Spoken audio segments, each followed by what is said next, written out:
जय श्री कृष्णा दोस्तों, राधे राधे। आप सभी का बहुत बहुत स्वागत है।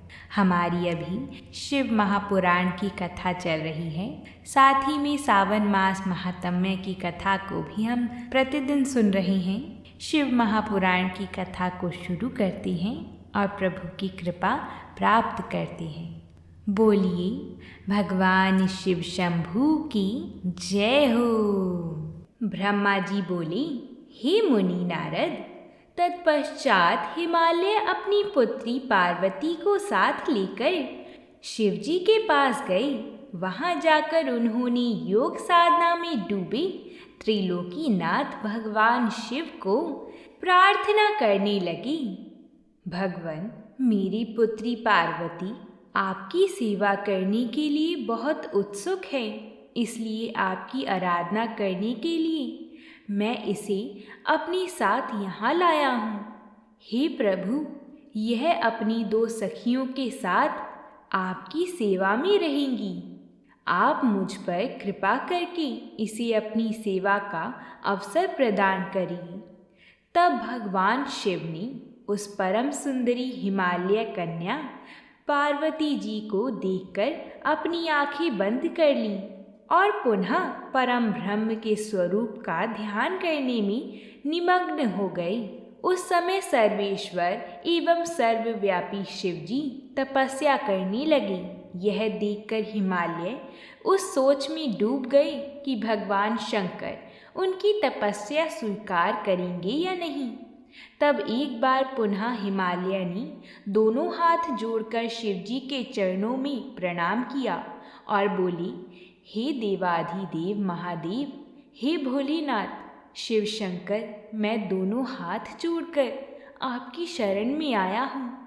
कृपया आंखें खोलकर मेरी ओर देखिए। भगवान, आप सभी विपत्तियों को दूर करने वाले हैं। आप सभी विपत्तियों को दूर करते हैं। हे भक्त वत्सल, मैं रोज अपनी पुत्री के साथ आपके दर्शनों के लिए यहाँ आऊँगा।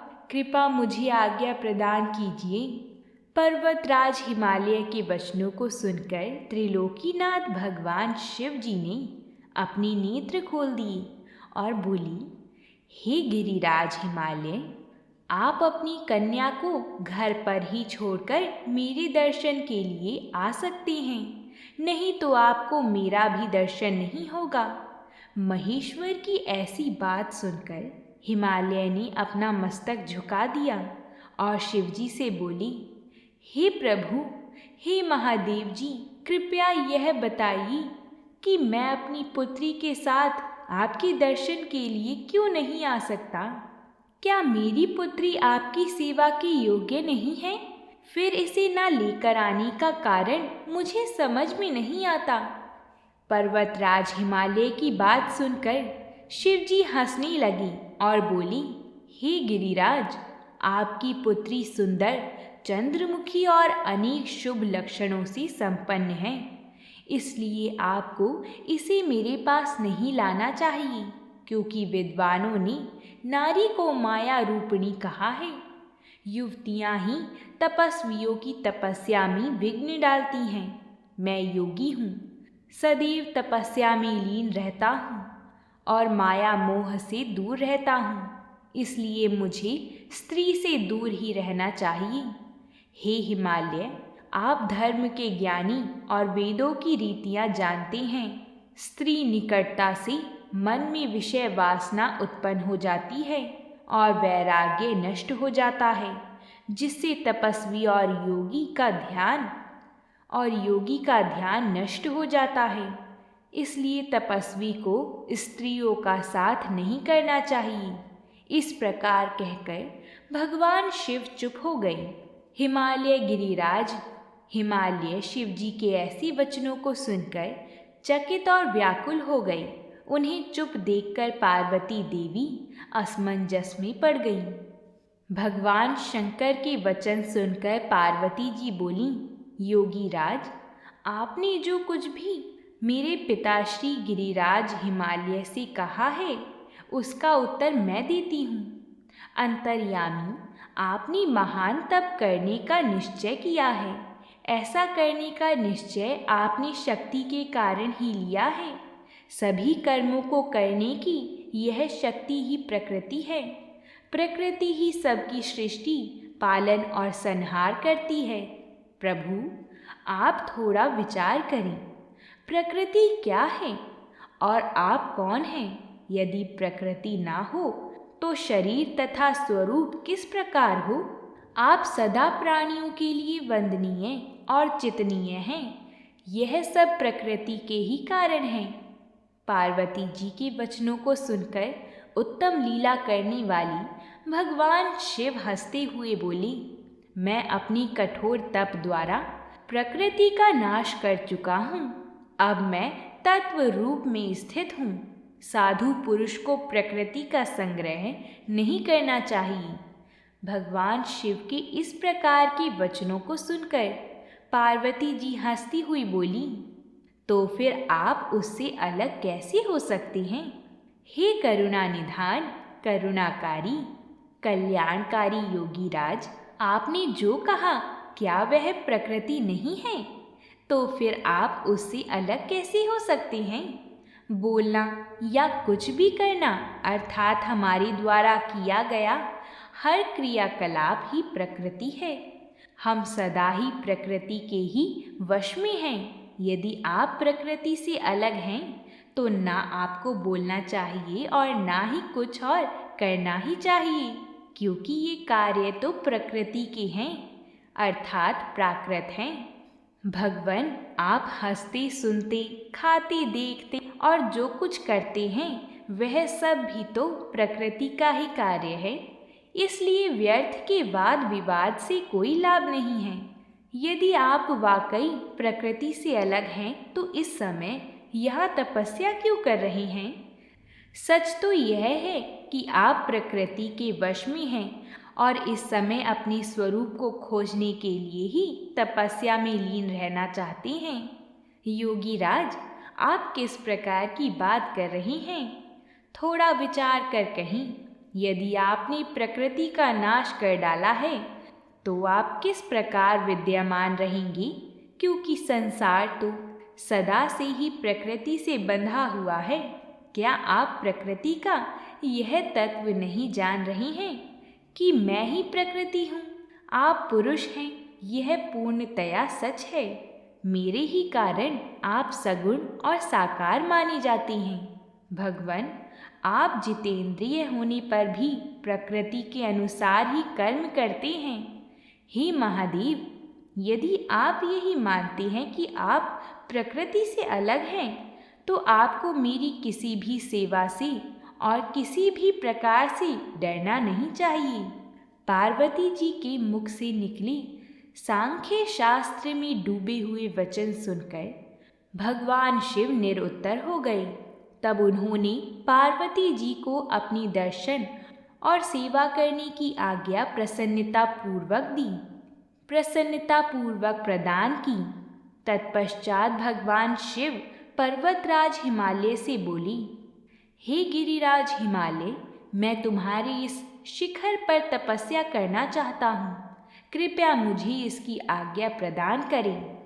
देवाधिदेव भगवान शिव के इस प्रकार के वचनों को सुनकर गिरिराज हिमालय दोनों हाथ जोड़कर बोली, हे महादेव, यह पूरा संसार आपका ही है। सभी देवता, असुर और मनुष्य सदैव आपका ही पूजन करते हैं और चिंतन करते हैं। मैं आपके सामने एक तुच्छ मनुष्य हूँ। भला मैं आपको किस प्रकार आज्ञा दे सकता हूँ? प्रभु, यह आपकी इच्छा है। आप जब तक यहाँ निवास करना चाहें कर सकते हैं। गिरिराज के इन वचनों को सुनकर भगवान शिव मुस्कुराने लगे और आदरपूर्वक हिमालय से बोले, अब आप जाइए। अब हमारी तप करने की इच्छा है। तुम्हारी कन्या नित्य आकर मेरे दर्शन कर सकती है और मेरी सेवा करने की भी मैं उसे आज्ञा देता हूँ। लोक कल्याणकारी भगवान शिव के इन उत्तम वचनों को सुनकर गिरिराज हिमालय और माता पार्वती जी बहुत प्रसन्न हुए। उन्होंने त्रिलोकीनाथ भगवान शिव को नमस्कार किया और अपने घर लौट गए। उसी दिन से पार्वती जी प्रतिदिन भगवान शिव के दर्शन के लिए वहां आती। उस समय उनके साथ उनकी 2 सखियां भी वहां जाती और भक्तिपूर्वक शिव जी की सेवा करती। वह महादेव जी के चरणों को धोकर उस चरणामृत को पीती थीं। तत्पश्चात उनके चरणों को पोंछती, फिर उनका पूजन अर्थात 16 उपचार से विधिवत पूजन करने के पश्चात अपने घर वापस लौट आती। इस प्रकार प्रतिदिन शिव जी का पूजन करते हुए बहुत समय व्यतीत हो गया। कभी कभी पार्वती जी अपनी सखियों के साथ वहाँ भक्तिपूर्वक उनके भजनों को भी गाती थीं। एक दिन सदाशिव ने पार्वती जी को इस प्रकार अपनी सेवा में तत्पर देखकर विचार किया कि जब इनके हृदय में उपजे अभिमान के बीज के अंकुर का नाश हो जाएगा, तभी मैं इनका पाणी ग्रहण स्वीकार करूँगा। ऐसा सोचकर लीलाधारी भगवान शिव पुनः ध्यान में मग्न हो गए। तब उनका मन चिंता मुक्त हो गया।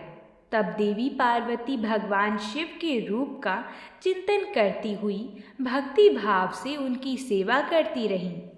भगवान शंकर भी शुद्ध भाव से पार्वती जी को प्रतिदिन दर्शन देते थे।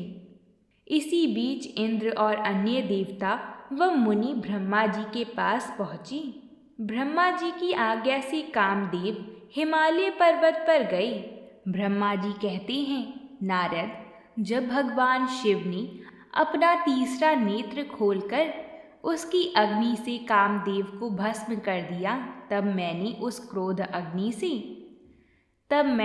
क्रोधा अग्नि से भयभीत देवताओं सहित सभी प्राणियों को भय से मुक्त कराने के लिए उस अग्नि को शिव की आज्ञा से पकड़ लिया और उसे लेकर मैं समुद्र तट की ओर चल पड़ा। समुद्र को उस क्रोधाग्नि को सौंपकर मैं वापस अपनी धाम लौट गया। तब पूरा जगत भय मुक्त होकर पहले की भांति प्रसन्न हो गया। नारद जी ने ब्रह्मा जी से पूछा, हे दयानिधि, आप मुझे ये बताइए कि कामदेव के भस्म हो जाने पर पार्वती देवी ने क्या किया? वह अपनी सखियों के साथ कहाँ गईं? हे प्रभु, कृपया मुझे इस बारे में भी बताइए। नारद जी की यह वचन सुनकर ब्रह्मा जी बोली, भगवान शंकर के तीसरे नेत्र से उत्पन्न अग्नि ने जब कामदेव को जलाकर भस्म कर दिया, तब पूरा आकाश गूंजने लगा। यह दृश्य देखकर देवी पार्वती और उनकी सखियां डरकर अपने घर को चली गईं। वहां पहुंचकर पार्वती जी ने सारा हाल अपनी माता पिता को बताया, जिसे सुनकर उन्हें बड़ा आश्चर्य हुआ। अपनी पुत्री को विकल देखकर हिमालय को बहुत दुख हुआ। हिमालय ने पार्वती के आंसुओं को पोंछकर कहा, पार्वती, डरो मत और रो मत। तब हिमालय ने अपनी पुत्री को अनेकों प्रकार से सांत्वना दी। कामदेव को भस्म करने के उपरांत शिवजी वहाँ से अंतर्ध्यान हो गई। तब शिवजी को वहाँ न पाकर पार्वती जी अत्यंत व्याकुल हो गई। उनकी नींद और चैन जाती रही। वह दुखी और बेचैन रहने लगी। उन्हें कहीं भी सुख शांति का अनुभव नहीं होता था। तब उन्हें अपने रूप के प्रति भी शंका होती थी। पार्वती जी सोचती थीं कि क्यों मैंने अपनी सखियों द्वारा समझाने पर भी कभी ध्यान नहीं दिया। देवी पार्वती सोते जागते, खाते पीते, नहाते धोते, चलते फिरते और अपनी सखियों के साथ होते हुए भी सिर्फ महादेव जी का ही ध्यान और चिंतन करती थीं। इस प्रकार उनका मन शिव जी के बिछोह की वेदना सहन नहीं कर पा रहा था। वह शारीरिक रूप से अपने पिता के घर और हृदय से भगवान शंकर के पास रहती थीं। शोक में डूबी पार्वती जी बार बार मूर्छित हो जाती थीं। इससे गिरिराज हिमालय और उनकी पत्नी मैना बहुत दुखी रहती थीं।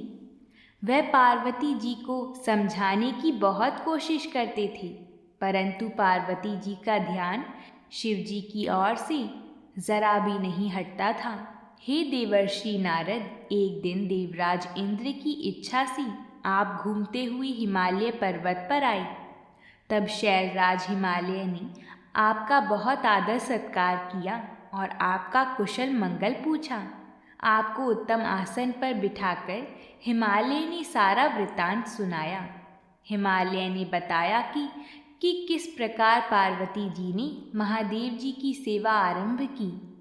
इसके बाद अपनी पुत्री के शिव पूजन से लेकर कामदेव के भस्म होने तक की सारी कथा आपको सुनाई। यह सब सुनकर आपने गिरिराज हिमालय से कहा कि आप भगवान शिव का भजन करें। तत्पश्चात हिमालय से विदा लेकर आप एकांत में गुमसुम बैठी देवी पार्वती जी के पास गए। तब उनका हित करने की इच्छा से आपने उन्हें इस प्रकार सत्य वचन कहे। हे देवी पार्वती, तुम मेरी बात ध्यान पूर्वक सुनो। तुम्हारी यह दशा देखकर ही मैं तुमसे यह बात कह रहा हूँ। तुमने हिमालय पर्वत पर पधारे महादेव जी की सेवा की, परंतु तुम्हारे मन में कहीं ना कहीं अहंकार का वास हो गया था। शिव जी भक्त वत्सल हैं। वे अपने भक्तों पर सदैव अपनी कृपा दृष्टि बनाए रखते हैं। वे विरक्त और महायोगी हैं। तुम्हारे अंदर उत्पन्न हुए अभिमान को तोड़ने के लिए ही सदा शिव ने ऐसा किया है। अंततः तुम उन्हें तपस्या द्वारा प्रसन्न करने का प्रयत्न करो। तुम चिरकाल तक उत्तम भक्ति भाव से उनकी तपस्या करो। तुम्हारी तपस्या से प्रसन्न होकर महादेव जी निश्चय ही तुम्हें अपनी सहधर्मिणी बनाना स्वीकार करेंगे। यही शिव जी को पति रूप में प्राप्त करने का एकमात्र साधन है। हे नारद, आपकी यह बात सुनकर देवी शिवा हर्षित होते हुए इस प्रकार बोली। हे मुनि श्रेष्ठ, आप सब कुछ जानने वाली तथा इस जगत का उपकार करने वाली हैं। अंततः आप शिव जी की आराधना के लिए मुझे कोई मंत्र प्रदान करें। तब आपने पार्वती जी को पंचाक्षर शिव मंत्र ओम नमः शिवाय का विधि पूर्वक उपदेश दिया। इसके प्रभाव का वर्णन करते हुए आपने कहा, यह मंत्र सब मंत्रों का राजा है और सभी कामनाओं को पूरा करने वाला है। यह मंत्र भगवान शिव को बहुत प्रिय है। यह साधक को भोग और मोक्ष प्रदान करने वाला है। इस पंचाक्षर मंत्र का विधि पूर्वक व नियम पूर्वक जाप करने से शिव जी के साक्षात दर्शन होते हैं। इस मंत्र का विधि पूर्वक जाप करने से तुम्हारे आराध्य देव करुणा निधान भगवान शिव शीघ्र ही तुम्हारे समक्ष प्रकट हो जाएंगे। अंततः तुम शुद्ध हृदय से शिव जी के चरणों का चिंतन करती हुई इस महामंत्र का जाप करो। इससे तुम्हारे आराध्य देव संतुष्ट होकर तुम्हें दर्शन देंगे। अब देवी पार्वती, तुम इस मंत्र को जपते हुए शिव जी की तपस्या करो। इससे महादेव जी वश में हो जाते हैं। उत्तम भाव से की गई तपस्या से ही मनोवांछित फलों की प्राप्ति होती है। ब्रह्मा जी बोले, नारद, तुम भगवान शिव की प्रिय भक्त हो। तुम अपनी इच्छा अनुसार जगत में भ्रमण करते हो। तुमने देवी पार्वती को सभी कुछ समझाकर देवताओं के हित का कार्य किया। तत्पश्चात तुम स्वर्ग लोक को चले गए। तुम्हारी बात सुनकर देवी पार्वती बहुत प्रसन्न हुई। तो बोलिए भगवान शंकर की जय हो। आइए अब हम सभी सावन मास महात्म्य का 18वां अध्याय शुरू करते हैं। संत कुमार जी बोले, हे भगवान, हे पार्वतीनाथ, हे भक्तों पर अनुग्रह करने वाली, हे दया सागर, अब आप दशमी तिथि का महात्म्य बताइए।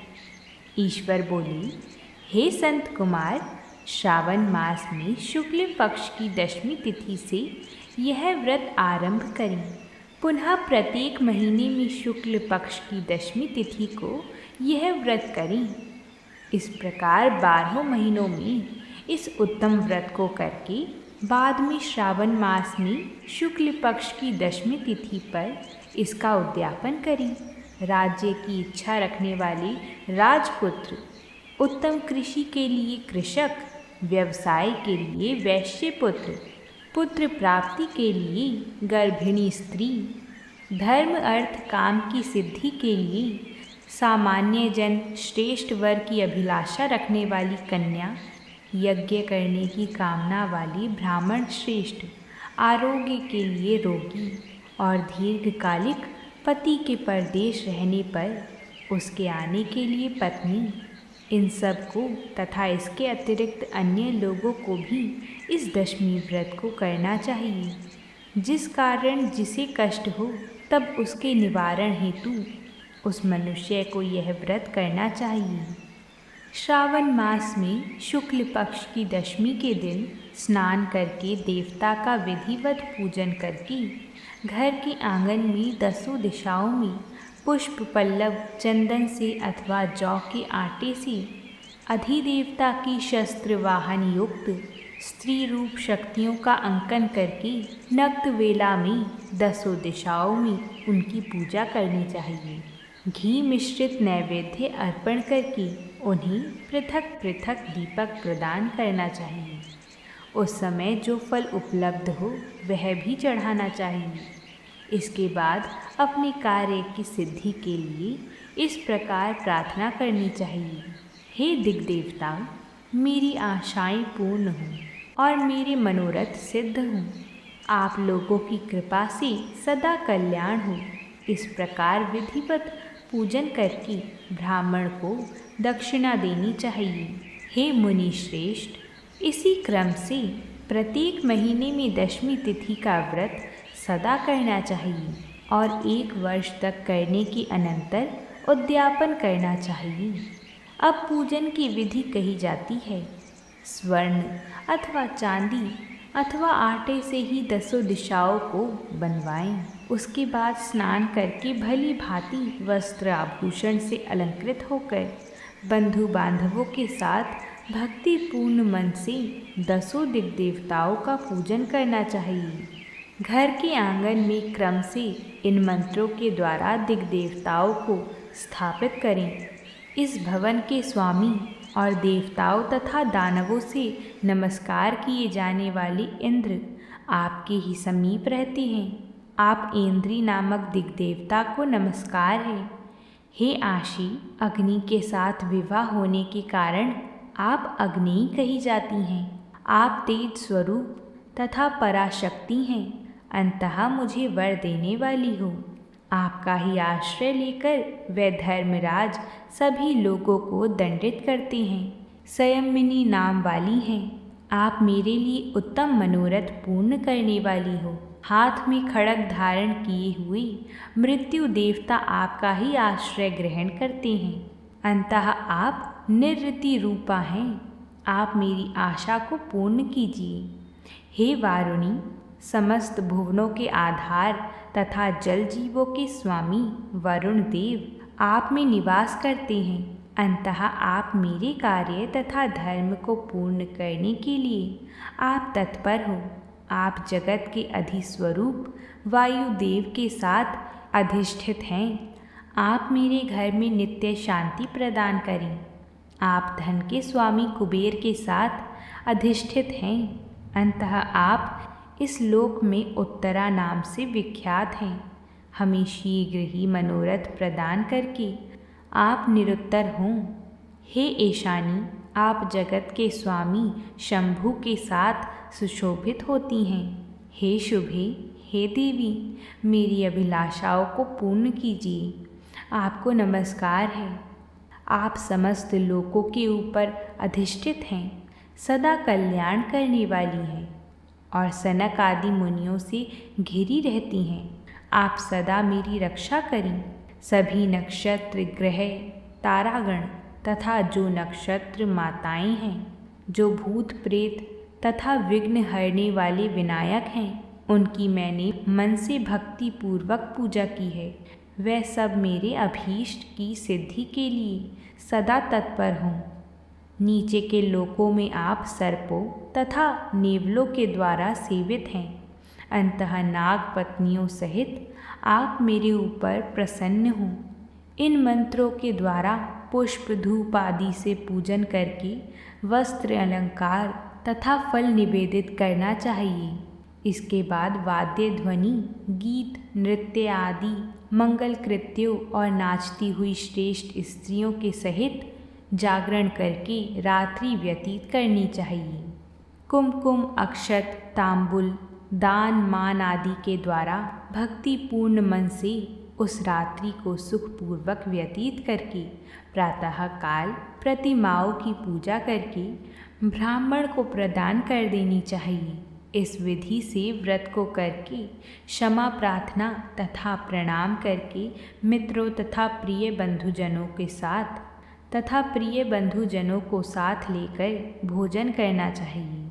हे तात, जो मनुष्य इस विधि से आदरपूर्वक दशमी व्रत करता है वह सभी मनोवांछित फल प्राप्त करता है। विशेष रूप से स्त्रियों को इस सनातन व्रत को करना चाहिए, क्योंकि मनुष्य जाति में स्त्रियां अधिक श्रद्धा कामना परायण होती हैं। हे मुनि श्रेष्ठ, धन प्रदान करने वाली, यश देने वाली, आयु बढ़ाने वाली तथा सभी कामनाओं का फल प्रदान करने वाली इस व्रत को मैंने आपसे कह दिया है। तीनों लोकों में अन्य कोई भी व्रत इसके समान नहीं है। हे ब्रह्मपुत्रों में श्रेष्ठ, वांछित फल की कामना करने वाली जो मनुष्य दशमी तिथि को 10 दिशाओं की सदा पूजा करते हैं, उनके हृदय में स्थित सभी बड़ी बड़ी कामनाओं को वह दिशाएं फलीभूत कर देती हैं। इसमें अधिक कहने से क्या प्रयोजन है। हे संत कुमार, यह व्रत मोक्षदायक है, इसमें संदेह नहीं करना चाहिए।